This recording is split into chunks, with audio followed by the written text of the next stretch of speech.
Wala mang mabasa na nadapa si Jesus dahil sa bigat ng krus. Ngunit habang sumusuray ang hakbang ni Jesus patungo sa Kalbaryo, halos madurog si Jesus sa bigat ng krus na kanyang pasan-pasan.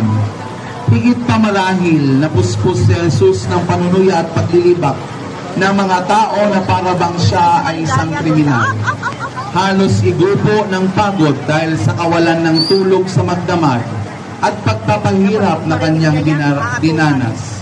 Si Jesus ay nalugmok sa bigat ng krus at pag-alipusta ng kanyang dinanas. Ang imahe po ay nasa pangangalaga ng pamilya Lacson ng Barangay San Jose.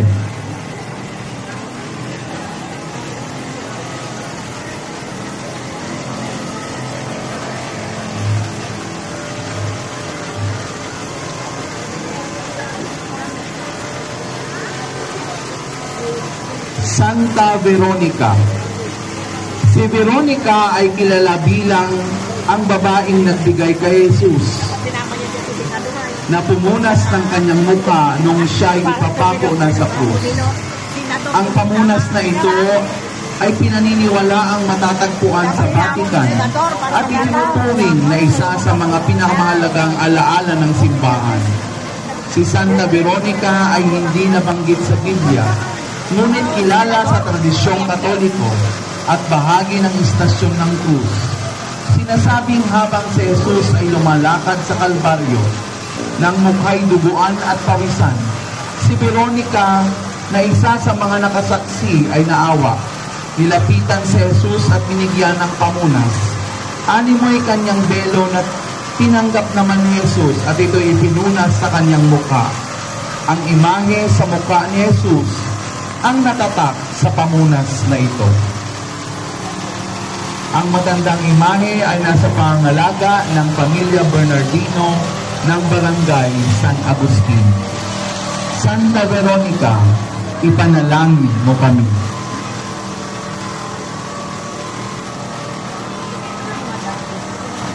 Santa Juana de Cusa. Si Juana ay asawa ni Cusa na tauhang tagapangasibwa ni Herodes. Posibleng si Cusa ang nagasikaso ng mga bagay-bagay sa bahay ni Herodes Antipas. Isa si Juana sa mga babaeng pinagaling ni Jesus. Siya at ang iba pang babae ay sumama sa paglalakbay ni Jesus at ang kanyang mga apostol.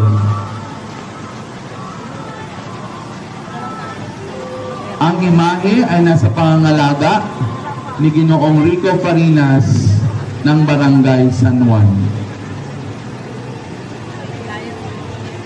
Santa Juana de Cusa, ipanalangin mo kami.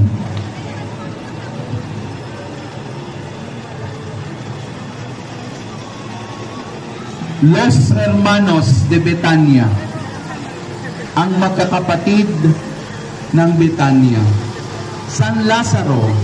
Si Lazaro na kapatid ni Martha at Maria na taga Betania. Sila ay mga matatalik na kaibigan ni Jesus. Nang si Lazaro ay magkasakit, pinasabihan ni Martha at Maria si Jesus na ang kanyang kaibigan ay may sakit, subalit hindi agad nakapunta si Jesus sa Betania.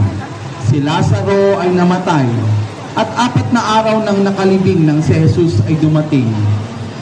Naghimutok ang magkakapatid na sina Martha at Maria kay Jesus at silang lahat ay nagsitangis. Malaki ang pananalig ng magkapatid kay Jesus. Kung kaya't si Lazaro ay bumangon sa kaniyang kamatayan. Si Lazaro ay nabuhay pa ng matagal at naging obispo. Ang imahe po ay nasa pangangalaga ng pamilya Umipig ng Barangay San Pablo. Santa Maria ng Betania.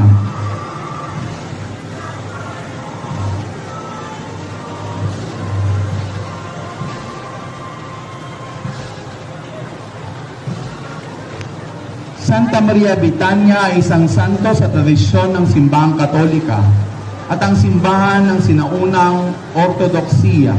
Siya ang kapatid ni